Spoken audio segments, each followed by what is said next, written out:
Et nous sommes de retour au plateau pour la suite de cette émission. Nous abordons notre deuxième sujet. Nous parlons à présent de la République démocratique du Congo. L'opposition plaide pour un dialogue national. L'opposition congolaise appelle à un dialogue national et à son implication dans les processus de paix enclenchés dans l'objectif de pouvoir résoudre la crise dans l'est de la République démocratique du Congo. Une annonce faite au lendemain de l'annonce faite par le ministère de la Justice d'une possible poursuite contre l'ex-président Joseph Kabila. La justice militaire a demandé la levée de son immunité pour pouvoir le poursuivre pour crime de guerre, crime contre l'humanité et trahison. Et pour ce fait, Joseph Kabila, Moïse Katumbi, Martin Fayoulou et Délice Sanga se sont réunis pour appeler à un dialogue national. Nous en parlons avec nos invités. Je commence par vous, Credo Tété. Ils avaient boycotté entre-temps la main tendue par le président Félix Tshisekedi. La justice voudrait lever l'immunité de Joseph Kabila, considéré comme sénateur et non comme ancien président. Et voilà, l'opposition trouve le moyen de se réunir pour parler d'une même voix et demander un dialogue national. Oui, la question qu'on peut se poser, est-ce que c'est la peur du bâton? Est-ce que c'est la sortie du ministre de la Justice de la RD Congo qui a accéléré, disons, cette union de façade de l'opposition? Donc, dans une certaine mesure, on peut dire que cela n'a fait que rapprocher ces leaders de l'opposition qui aujourd'hui voient la nécessité d'un dialogue national en vue de trouver des approches de solutions à la crise en RDC et également des approches de solutions dans cette crise qui oppose la RDC au Rwanda. Donc ils ont dit, lorsque Moïse Katumbi, Joseph Kabila, Sela Sanga et puis Martin Fayoulou. Et puis Martin Fayoulou se sont réunis. Donc il ne faut pas les ignorer aussi parce qu'ils ont dit quelque chose de très important. Donc si on veut, aussi bien l'Union africaine que Washington, les puissances étrangères qui s'investissent dans la résolution de cette crise, si on veut l'efficacité, donc on ne doit pas oublier ce souci de domestiquer également la crise. Et la domestication de la crise revient à permettre à ce que toutes les composantes de la société et surtout les partis politiques puissent apporter leur pierre à l'édifice. Maintenant, dans leur déclaration également, ils ont touché du doigt un certain nombre de points. Donc, ils ont dénoncé la gabegie financière dans la gestion même du pays. Donc, ils ont dénoncé également les violations systématiques. Donc, c'est des points qui leur tenaient à cœur. Donc, ils ont parlé de la mauvaise gouvernance et de la fraude électorale. Donc, ce sont des sujets qu'ils avaient déjà ressassés par le passé.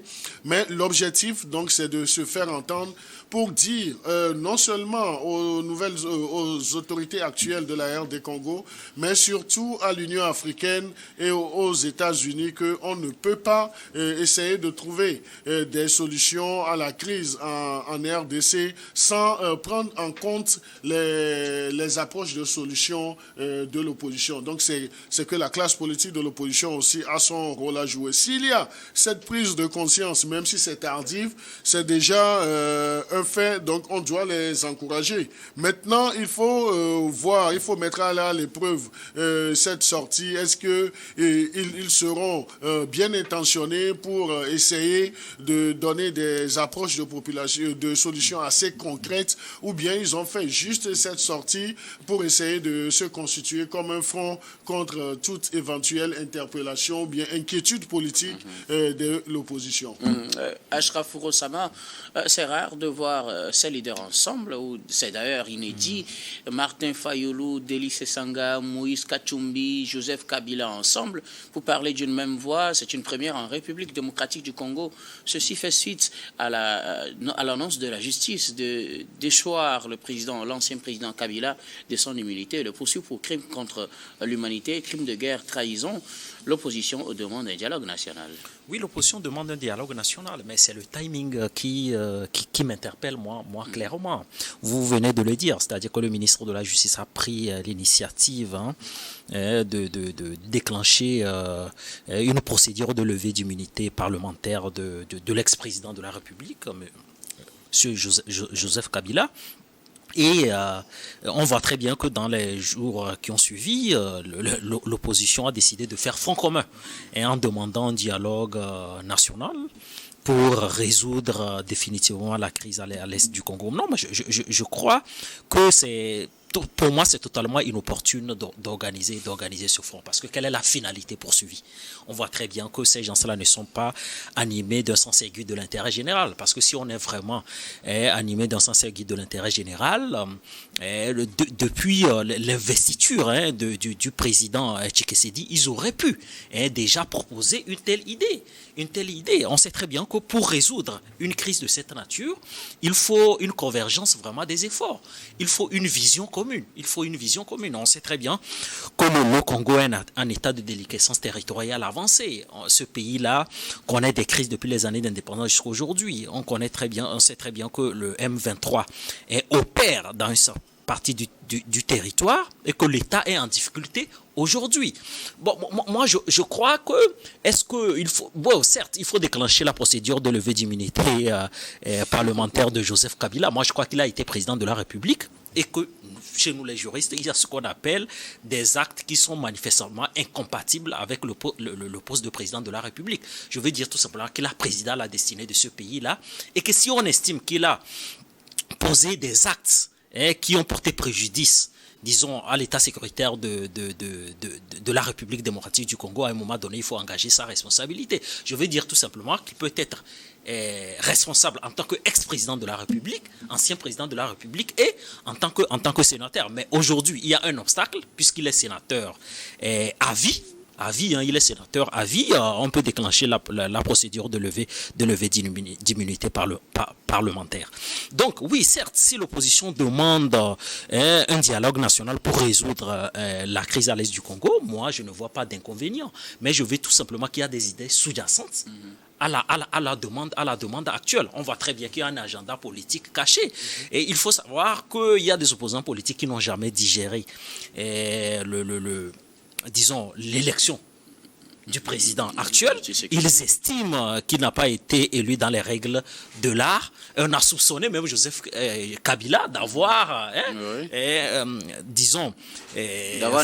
d'avoir négocié l'investiture ou l'élection de Félix Tshisekedi. Moi, je dis tout simplement que c'est une idée noble. Si on veut stabiliser le pays, et le projet, disons, des menaces extérieures, moi je ne vois pas d'inconvénient, mais il ne doit pas y avoir des agendas politiques cachés. Mais si elle advenait que la sortie de l'opposition vise à protéger Joseph Kabila, moi je crois que c'est l'une des plus grandes erreurs que les opposants politiques congolais peuvent commettre.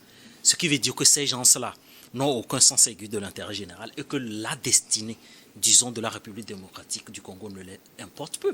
Et qu'ici, il s'agit disons, d'initier une démarche qui vise à protéger un individu. On sait très bien que le Joseph Kabila veut revenir dans le jeu. Ça, il l'a montré très, très, très clairement, puisqu'il vient de rentrer d'Afrique du Sud et qu'il a fait. On voit très bien que sa présence aujourd'hui en RDC suscite même des remous. Il suscite même un intérêt médiatique qui sort même de l'ordinaire. Donc, je veux tout simplement dire qu'aujourd'hui, on sait très bien que le Congo est menacé de toutes parts. On accuse le Rwanda et l'Ouganda de déstabiliser ce pays-là. Si aujourd'hui les forces vives veulent se réunir autour de la table pour trouver des solutions définitives, pour moi, je ne vois pas vraiment d'inconvénient. Donc, je crois que la classe politique dirigeante aujourd'hui doit aussi accorder une attention particulière aux requêtes formulées par l'opposition togolaise et faire également preuve d'ouverture pour trouver des solutions définitives. Je trouve ça quand même hyper important. Alors, Credo Tété, voyez-vous derrière cette démarche de l'opposition politique une envie de résoudre le problème ou juste de se protéger peut-être du marteau qui est soulevé contre Joseph Kabila? Non, je serais bien à l'aise pour dire qu'ils ont ce désir profond de contribuer à la résolution de la crise s'il n'avait pas énuméré en griffes ce souci de violation intentionnelle de la Constitution. Donc c'est là où nous remarquons que en fait ils surfent sur les éternelles critiques qu'ils ont envers le régime de M. Félix Tshisekedi, mais c'est pour se protéger beaucoup plus leur tête. Parce qu'ils se disent, aujourd'hui, si le processus aboutit, on arrive à lever l'immunité parlementaire de Joseph Kabila, à qui le tour? Oui, donc, parce qu'ils traînent eux tous des casseroles. C'est une façon, c'est une union de circonstances pour essayer de mettre la pression sur l'autorité de la RD Congo. Et lorsque vous lisez également leur déclaration, vous allez constater qu'ils disent que les approches de solutions ne doivent pas ignorer les causes internes. Donc, les causes internes, donc, ce sont en griffe leurs propres préoccupations. Et c'est là où ils mettent beaucoup plus leur personne au devant que de trouver des solutions à la crise en RDC. Parce que par le passé, des mains tendues, ils avaient balayé de revers de la main ces mains tendues. Et quel est subitement ce regain d'intérêt pour ce cadre national de discussion, si cela ne devrait que servir à eux de poser leur veto afin qu'ils ne soient inquiétés par rapport à leurs actions politiques antérieures. Alors, est-ce que, quand vous doutez de leur bonne intention de résoudre le problème à travers un dialogue national, est-ce que la demande du dialogue national en soi n'est pas une solution à la crise dans l'Est de la République démocratique du Congo? Oui, non, la demande, disons, du dialogue national est une solution pérenne. C'est une solution pérenne. Je crois qu'il y a des... il y a quand même des précédents. On a connu des situations de cette nature-là dans d'autres pays où l'opposition a appelé au dialogue national et que la classe politique dirigeante a fait preuve d'ouverture et que les solutions pérennes ont toujours été trouvées. Bon, maintenant, je dis tout simplement, c'est la sincérité de la démarche qu'il faut interroger. Est-ce que ces opposants politiques aujourd'hui sont sincères? Parce que la classe politique dirigeante actuelle avait également demandé, il y a de cela quelques mois auparavant, quelques années auparavant également, un dialogue. Et ces gens-là avaient adopté une posture, ils avaient opposé une fin de non-recevoir. Récemment, il a relancé l'initiative du dialogue national. Ils avaient opposé une fin de non-recevoir. Donc, il faut interroger le regain d'intérêt aujourd'hui. Et moi, je crois que la gestion calamiteuse de l'État congolais sous Joseph Kabila risque d'entraîner un grand nombre. Parce que si aujourd'hui on décide de lever l'immunité parlementaire de Joseph Kabila et s'il advenait qu'on organise un procès équitable, il y a des noms qui risquent véritablement d'en sortir. Parce qu'on estime qu'il y a des collisions entre la classe politique d'antan et les rebelles.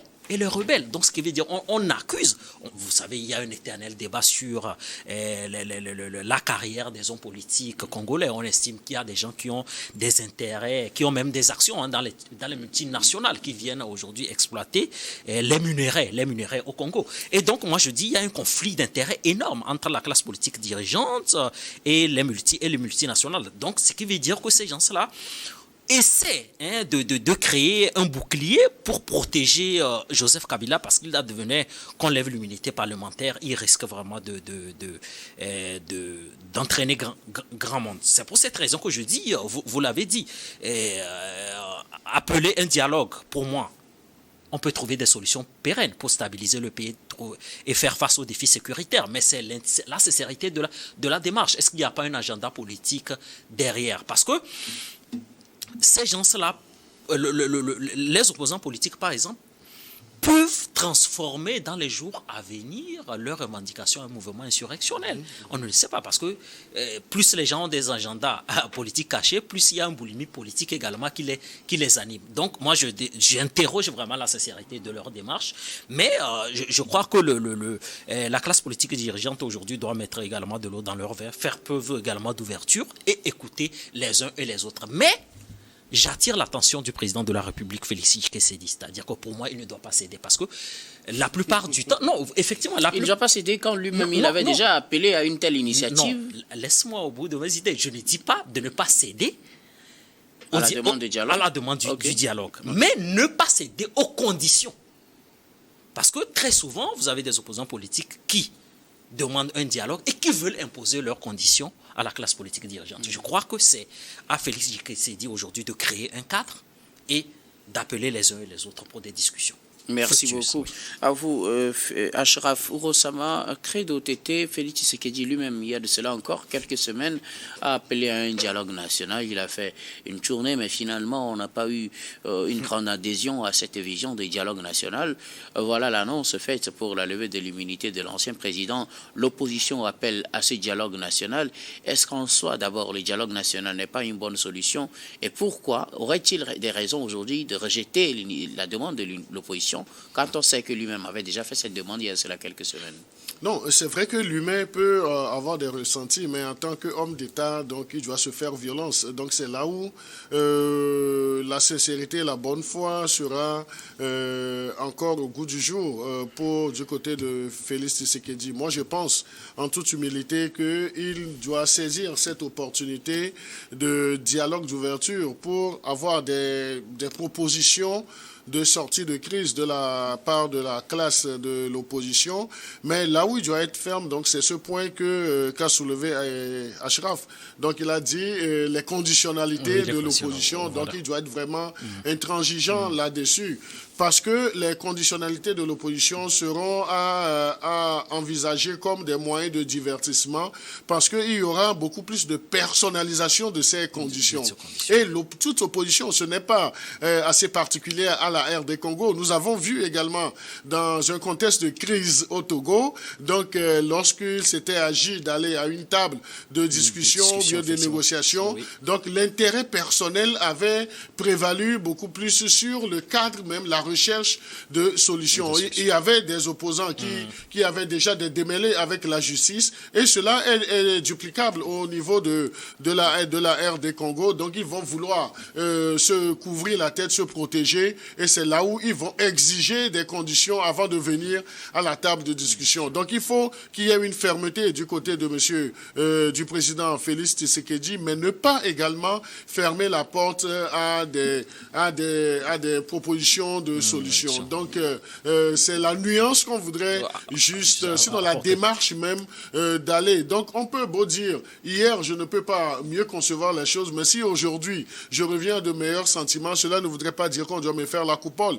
Mais celui à qui je m'adresse doit avoir cette intelligence d'esprit de savoir lire entre les lignes. Et c'est ce qu'on demande à Félix Tshisekedi. Alors, est-ce qu'à ce dialogue national, il pourrait être question de l'abandon de cette procédure de levée de l'immunité parlementaire de l'ex-président? Non, en vertu du principe de la séparation des pouvoirs, je crois que cette demande-là, pour moi, est totalement surréaliste. Il appartient à la justice. On connaît les dialogues politiques. Hein? Oui, on connaît très bien les dialogues politiques qui sont des petites constitutions et qui peuvent, par exemple, faire l'objet de marchandage. Je n'en déconviens pas, mais moi, j'estime que si la justice a véritablement des éléments probants pour engager la responsabilité de Joseph Kabila, moi, j'encourage la justice à le faire, parce qu'on risque de créer un précédent. Parce que vous avez, je crois que le Congo, c'est un cas particulier. Vous avez un pays qui est extrêmement riche, et j'ai parlé aujourd'hui de l'éternel débat entre les conflits d'intérêts entre les hommes politiques et les contrats miniers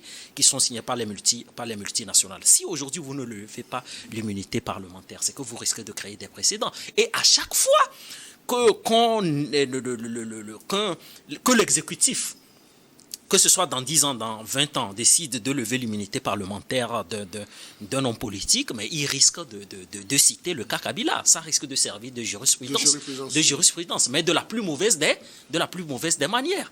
Donc, je crois qu'en vertu du principe de la séparation des pouvoirs, il appartient à la justice également de s'intéresser à cette affaire. C'est pour cette raison que j'ai parlé des conditions. Ça peut être l'une des conditions, puisque Joseph Kabila, effectivement, fait partie de cette plateforme-là. Lui... Mais je crois que s'ils doivent rédiger une feuille de route ou essayer de recommander un certain nombre de conditions à la classe politique dirigeante, je crois que Joseph Kabila dira la levée d'immunité parlementaire, abandonnez-la. Eh ben, il y a une forte probabilité également que les autres soient solidaires vis-à-vis de lui en disant oui, nous demandons l'abandon des poursuites ou la levée d'immunité parlementaire de Joseph Kabila. Donc c'est pour cette raison que je dis le président Félix Tshisekedi doit être totalement intransigeant. S'il y a des éléments probants pour engager la responsabilité de Joseph Kabila, qu'il le fasse, mais à ses propres conditions. Parce que si on veut trouver des solutions pérennes, parce que si on ouvre, disons, cette ouverture-là, on donne cette possibilité à l'opposition parlementaire d'imposer ces conditionnalités, alors là, ce n'est plus un dialogue, c'est du chantage. Je suis désolé, c'est juste du chantage. Donc, pour moi, la recherche des solutions pérennes passe nécessairement par un cadre mis en place par l'exécutif et il appartient à l'opposition de faire preuve de bonne foi pour venir à ce dialogue-là. Vous imaginez les autres opposants être solidaires pour une telle demande de l'annulation de la procédure de levée de l'immunité quand on sait que Martin Fayoulou en a toujours voulu à Joseph Kabila d'avoir troqué sa victoire contre une victoire supposée de Félix Tshisekedi. Ça, c'est Martin Fayoulou qui le pense comme ça parce qu'il estime qu'il était le vrai vainqueur de la présidentielle 2019. Alors, est-ce que vous l'imaginez être solidaire avec Joseph Kabila pour demander la cessation de cette procédure de levée de son immunité? Non, je voudrais juste, Guillaume, te rappeler que en fait, la politique n'est pas une affaire de religion. Donc, c'est-à-dire qu'en politique, tout est possible. Donc, hier, ils peuvent être des ennemis, mais aujourd'hui, vu les intérêts de l'heure, donc, ils peuvent faire des alliances circonstancielles, des alliances de façade. Et c'est le cas d'espèce pour en RD Congo aujourd'hui. Et vous allez voir que ce qu'ils ont énuméré comme cause profonde, donc, ils ont ressassé des problèmes qu'il y avait, ce qu'ils avaient toujours dénoncé. Donc, j'avais donné les 4 points. Donc, aujourd'hui, Joseph Kabila et Martin Fayoulou peuvent s'entendre sur l'essentiel. Et quel est la logique, donc, c'est empêcher coûte que coûte la levée de l'immunité parlementaire de M. Joseph Kabila. Si on enlevait l'immunité parlementaire de Joseph Kabila, en quoi cela dérange Martin Fayoulou? Non, vous savez, en politique, il faut être solidaire de ton collègue parce que tu ne sais pas quelle arme va être utilisée contre toi. Donc, si déjà les autorités congolaises enlevaient ou bien levaient facilement cette immunité de M. Joseph Kabila, donc il y a des risques pour les autres opposants de se voir assez facilement face à la justice. Et vous savez, donc ce sont des alliances de façade, de circonstances, parce que aujourd'hui, par la personne de M. Kabila, c'est toute l'opposition qui se sent un peu menacée. Donc, lorsque on se sent menacé, donc on peut faire des alliances de façade pour faire front, pour faire face aux autorités, mais cela va permettre un tant soit peu qu'ils aient une certaine marge de respiration. Donc c'est le cas. Mais le différent qu'il y avait eu entre Joseph Kabila et Martin Fayoulou, c'est juste rangé provisoirement dans les tiroirs. Mais lorsqu'ils vont finir, disons, cette lutte, ce front contre Félix Tshisekedi, donc ils vont revenir en leur ancienne méthode de lutte. Donc, dans l'urgence, pour eux, c'est d'exploiter cette opportunité de dialogue national pour poser des revendications. Aussi bien Joseph Kabila, les autres Martin Fayoulou, Deseng, Sessanga et puis Kachumbi. Et puis Kachumbi, tous ont ce qu'on appelle des casseroles politiques. Donc ils voudront profiter de cela pour mettre tout sur la table, pour s'assurer une certaine survie politique. Parce que c'est de ça qu'il est question aujourd'hui. Même s'ils n'ont pas le courage de l'exprimer, c'est lorsque on découvrira les conditionnalités, les réticences. Et il n'est pas exclu qu'aujourd'hui, c'est cette classe, cette union de l'opposition qui lance cet appel au dialogue. Mais lorsque les autorités vont marquer leur accord, ils reviendront dire nous avons des conditionnalités. C'est vrai, sur le principe, nous sommes d'accord, mais il faudrait satisfaire quelques conditionnalités. C'est là où ça va constituer un fourre-tout. Et si le pouvoir de Félix Tshisekedi ne savait pas comment se prendre, donc ça va beaucoup plus le fragiliser. Donc c'est là où il faudrait une certaine fermeté. traiter. Comme ils disent que le but, c'est de trouver des solutions domestiques à la crise, qu'on puisse aller directement à ces recherches d'approche de solutions. Merci beaucoup. Oui. Quelque chose à ajouter, Achraf, rapidement? Non, mais je crois qu'il doit y avoir un sursaut patriotique des acteurs si on veut trouver des solutions pérennes. Moi, je le dis tout à l'heure, la République démocratique du Congo a connu vraiment des expériences politiques douloureuses et pour moi, il est inconcevable que les poursuites judiciaires fassent l'objet de marchandage. Donc, je conçois ça très mal. Merci beaucoup à vous tous pour vos contributions. Nous allons marquer la pause pour le journal et puis on reviendra tout à l'heure pour la suite de cette émission.